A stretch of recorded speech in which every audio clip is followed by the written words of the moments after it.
All right, another edition of Riding Home. The Georgia Bulldogs and Michigan Wolverines are getting ready for a matchup for the national semifinals. Dean Legge, Ryan Curley, Dylan Weber joining the three of us. And I don't know, y'all, we can just kind of kick around everything that's been going on today. Another practice for the Dogs. These are the two most important practices, Tuesday and Wednesday. Of course, today is Tuesday, but by that I mean Wednesday. And I think allegedly was a good day, Ryan. Don't go crazy with what you got, but because we'll have an insider report on the site, but give us some flavor. Yesterday I heard the practice was intense, that they were firing one of their best practices. Today, more of the same. Both sides of the ball looked really good, making great plays on the ball, and that Stetson played well in practice today for all the haters out there.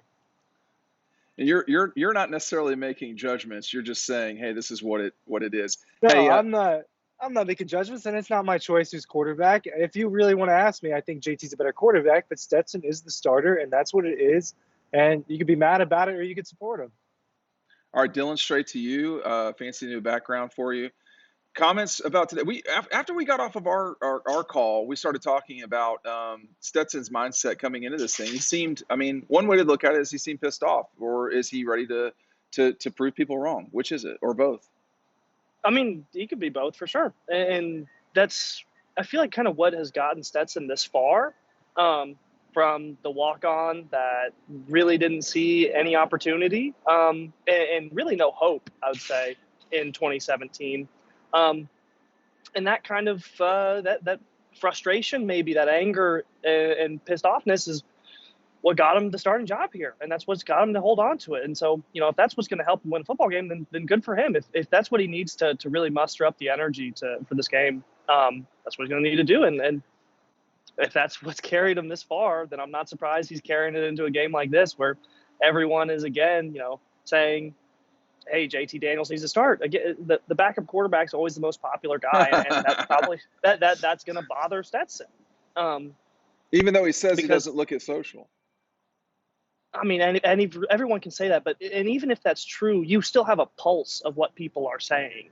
Yeah. You turn on the TV, you walk around on campus, you have friends, what's being said. I think he feels underappreciated. I guess that's the kind of way I would put it. The only thing is, you want to be real careful, not over. Yeah, that's cool for preparation, but like in the game, it needs to be, hey, what are we doing right now? Not other stuff, and it's about execution, right? It looks like you want to say something. No, I just thought it was the Zooms today with the players in Munkin were just funny to me. They were really pounding that Stetson was the guy, and he seemed pretty upset. He was a little bit snarky, and I think that's okay. I think that's probably a good thing. I like it. Why? Why is it? Because you want a little bit of drama with the quarterback. You want a little bit of that diva mentality, someone who has charisma, someone who's going to go out there and play with a chip on their shoulder. If that's the case, I think that's a good thing for Stetson. Some people need to find that chip. Georgia is not coming in here as a huge underdog, but I feel like coaches and players always want to find a way to position themselves as that, because it really it ignites people. And we're not sitting here saying, "Oh, Georgia, they really got a chip on their shoulder against Michigan," because they don't. They should win this game, and they should win it relatively handily. But Stetson still can have a chip on his shoulder, because again, that's just kind of the background he's come from and where he's kind of had to work from.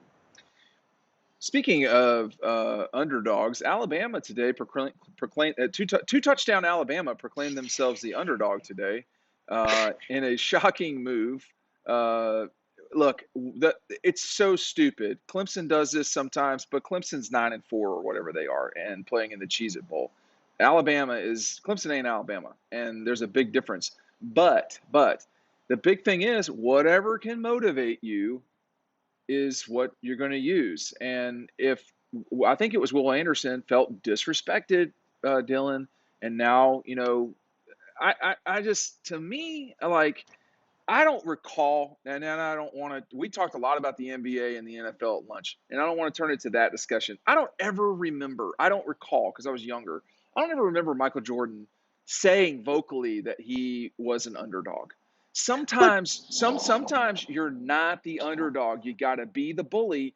I'm not. I think Alabama is they played really well against Georgia, but that's a dangerous mindset if you are the bully.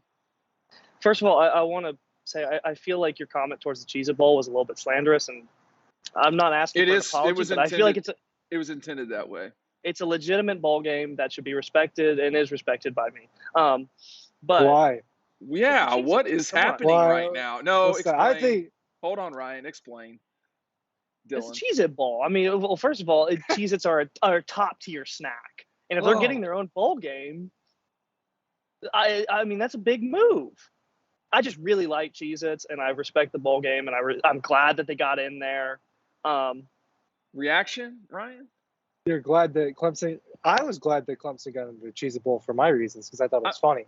Oh, I don't care about who's playing in it. I thought it was for the cheesiest coach, and they just said, "Hey, we got to go with Dabo. Ooh. He's our guy." Well, they're handing out random bowl names now. Jimmy Kimmel's got a bowl game. Is that what I saw? Yeah. It was like the Jimmy Kimmel California Bowl. I don't think it should. There are 6 bowl games that are highly respected, and that's what it is. And then there are a few other games that are all right. We talked about the Alamo Bowl. I like the Alamo Bowl. Alamo was a good one. Alamo is a good bowl. Alamo Bowl, Holiday Bowl, and the Cheez-It Bowl is not there yet, but it's a real up and comer. Yet? This seems like you're just getting this out of nowhere, man. And he's really attacking me on the Did you just eat Cheez-Its? Is that what I was eating? They don't have Cheez-Its. Wait, why are we talking about someone and giving them all this love and they're not paying us money to be sponsors? That's my question. Yeah, the Capital One the Capital One Orange Bowl has been taking care of us down here, and we're talking about the bowl game in Orlando with 2 teams that couldn't make it to the playoff, even though some idiot at the beginning of the season projected Iowa State in the playoff. I still remember I took a picture of that. Yes, I thought it was insanity. It was Iowa State. Was it? I don't know, some idiot on ESPN or ABC. It was a Disney. It was insane to me. I hope Freezing Cold Takes has exposed them. Oh, I got it on my phone somewhere. I was like, well, you can't. I mean, you want to pick Iowa State, okay? I mean, I don't know, but then you pick Carolina with them. Like, come on, man. I mean, it's aggressive. It's so stupid. Like, people just want to get their name out there. I get that, and maybe that's why I'm trying to proclaim the Cheez-It Bowl, but I don't think that's as hot of a take. Why? How? So Zamir, one thing today that he said, I don't know who wants to take this one, but was that they had a real challenge on their hand with the defensive ends from Michigan, specifically Hutchinson. He's the real deal. He's the real deal. He's going to be a top 3 pick, and he's probably going to be the first pick in the draft. If it happened today, he would go number 1. He's the real deal, and because of how good he is, you got other guys on the defensive line that play well too. David Ojabo is someone that shouldn't go unnoticed, number 55, I think. He's got 11 sacks too. Hutchinson's got 13, 14, 15. You got 2 really good guys that are going to play in the NFL coming on both ends. So it's a legit defensive line, and they're going to have to figure out how to guard him. Maybe Zamir. I'm sure that the running back group's talking about chipping him on their way out on routes and stuff like that, picking up coverages.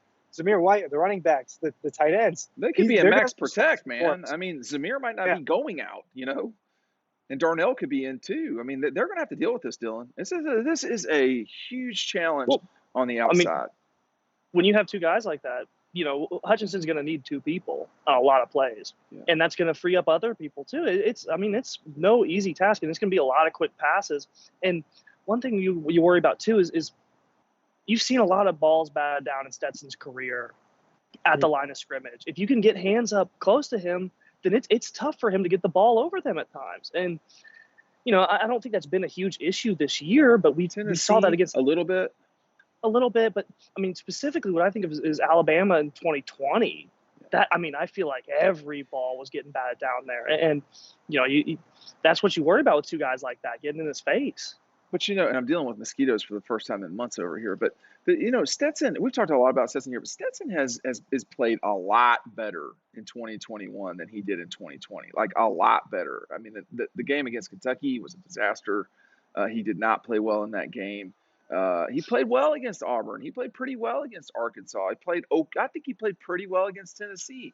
But him and Kirby both are going to be judged on. And we've already prejudged Stetson. Now, see, I think that's a dangerous place to be. We certainly have anointed Bryce Young as the best quarterback in college, which I think he is. But he still has to get through these 2 games. No one has handed out the crown yet, and in all of the hubbub, whatever the word is, surrounding this game, the bulk of it has been Georgia folks looking backwards on the Alabama game, meaning the media, again with the questions about Alabama. And then I think for Michigan, it's been, the weather and all this other. They got quarterback questions over there with McCarthy and, all of this stuff. I think that's the name of the backup. And Georgia's going to have to deal with him too, Ryan. I mean, he's not, he's probably as hyped a quarterback as they've had coming to Michigan since the turn of the century, perhaps. Yeah, he had a lot of attention coming on him when he got there, and he didn't win the starting job. It's McNamara, but he gets in the game, and they use him a lot for running packages. But we've seen him throw the ball downfield too. So they have 2 capable quarterbacks, and they have one where you don't know what's going to happen when he comes in the game, and that's going to be something that they need to be watching on tape. But that's a dynamic thing, and over the years, I've never really been a fan of a 2 quarterback system, especially when Auburn used to do that a few years back. I watched that and just was like, really? But Michigan's been effective with it this year, and they made the playoff doing it. But McCarthy's not going to play a ton, I don't think, but he's going to get in there, and they're going to run him. And they may even give him a whole drive. They've done that before. I mean, they have 2 capable guys back there. So does Georgia in 2 different ways, but Georgia's going to stick with one guy. It's not going to be the way that Michigan does it. And we talked about this earlier, Dylan. I mean, Todd Monken could not have been more forceful about why Stetson is the starting quarterback. It's because they give him the best chance. It's really nothing triggers Georgia fans more than someone saying Stetson gives them the best chance to win, aside from Georgia still being favored over Alabama. Yeah, I mean, full trigger, like everyone's screaming at the screen right now, and it's right now they are because everyone disagrees. Put your money down.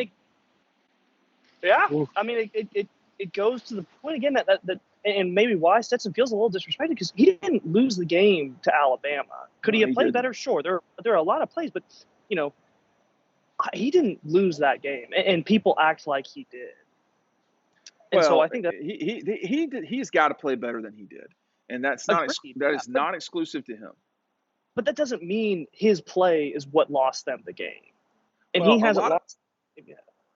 I just want to say this on background. A lot of the former players that I've known for some time are insistent that about Stetson and this discussion is being dramatically overblown. And that I'm not talking about Aaron Murray specifically, although I know Aaron a little bit, but he speaks for himself when he's saying the stuff he's saying about Stetson. He's not anti-JT, and nobody's suggesting that he is, I don't think. But I don't know. Georgia needs to play Georgia needs to play the game that they want to try to play.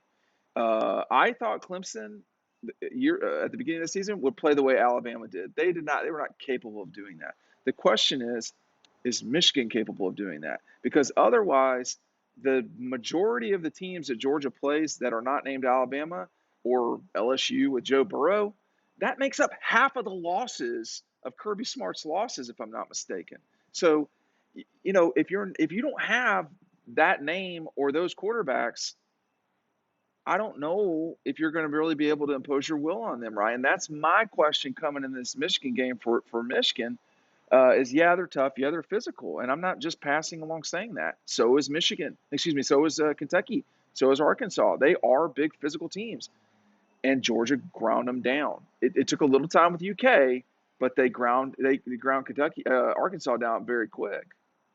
Well, the thing is, Georgia's a big physical team.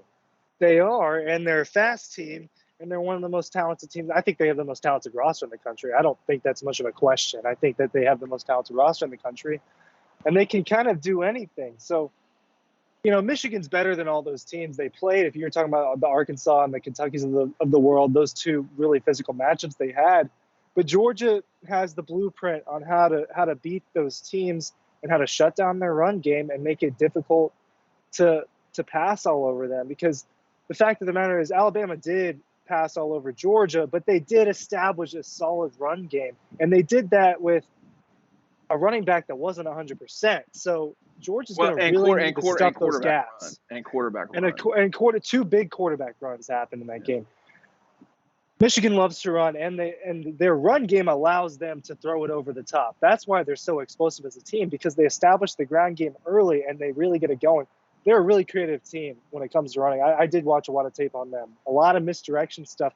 They're going to have people on assignments, and it's going to be a challenge for Georgia's defense, a completely different challenge from Alabama, but not one that I think is impossible for them. I think if there is a defense that will shut down Michigan, I think it will be the Georgia Bulldog defense. Dylan? Again, it comes down to imposing your will. That's the way Michigan plays, and more so, I think, than Alabama does. Not that Alabama didn't impose their will, but I feel like Michigan is more so, establish that run, like you said, Ryan, really start getting it over the top after that. And that's one thing that's just few teams in this country can do against Georgia. And I think they play really similar, but again, Georgia's roster is just more talented. And that's going to be a tough thing to establish the run against this defensive line. Jordan Davis, he eats that shit up when you run it up the middle. That's their biggest. This is going to be their toughest game by far of this year. And Dean, I know we were talking about how we're not questioning, or that people aren't questioning Michigan enough, and we talked a little bit about this earlier about being a prisoner of the moment. That people keep asking about Alabama, but people aren't asking enough about Michigan, which is, fair, because that's what we remember the most at the moment. Well, they hit a stretch where they didn't play well, but it was in September, and that was the 7-point win over Rutgers, who has a losing season. The 3-point win on the road at Nebraska. I think one of those is one thing, but a couple of them, are not ideal. They barely hung, and it's a tough place to play. But to beat Penn State on the road, that was a real knife fight. And then, but these last 2 weeks, they played exceptionally well and scored a pile of points, 42 points against.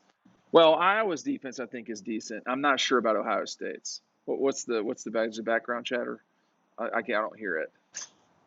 Yeah, it just got some photo bombers. Oh, I got you. Running through. They're just clout chasing, just trying to get in on riding home. Mike Griffith is photo bombing, as he is now out of reach. Oh, it's a photo bomb. I see. He purposely walked back. He walked past Dylan, and he purposely walked back. Well, we don't know what's for dinner yet, but we would appreciate everybody going to dogpost.com to check out more of this sort of coverage. We'll see you over on the website. Thanks for watching.